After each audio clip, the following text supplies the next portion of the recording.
देखिए, जो भी ट्रेडर्स हैं या फिर जो भी लोग इंट्राडे पोजीशंस बनाते हैं, बीटीएसटी पोजीशंस बनाते हैं, नियर टर्म ट्रेड करते हैं, उनके लिए ये जो जानकारी है ये काफी क्रूशियल है।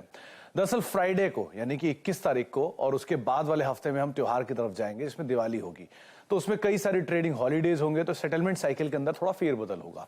इसीलिए अगर आप ट्रेडिंग करते हैं और 21 तारीख को कोई पोजीशन, फ्राइडे की कोई पोजीशन ले रहे हैं, तो उसका सेटलमेंट आपको जाके कहीं 27 तारीख के आसपास होता हुआ दिखाई पड़ेगा। एक बड़ी ट्रेडिंग साइकिल के बाद आपका कहीं सेटलमेंट होता हुआ दिखाई पड़ेगा और वही क्लब होगा 24 तारीख के सेटलमेंट के साथ, यानी दिवाली की मुहूर्त ट्रेडिंग के सेटलमेंट के साथ।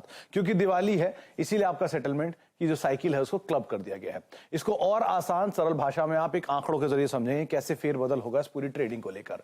दरअसल शुक्रवार का दिन जो है वो एक नॉर्मल ट्रेडिंग का दिन है जिसमें कोई फेरबदल नहीं होगा। तो अगर आप उसमें कोई पोजीशन को लॉन्ग करते हैं तो आपका T+2 के हिसाब से सेटलमेंट जो होना चाहिए आमतौर पे वो मंगलवार को होता हुआ दिखाई पड़ेगा। ये एक नॉर्मल ट्रेडिंग साइकिल है।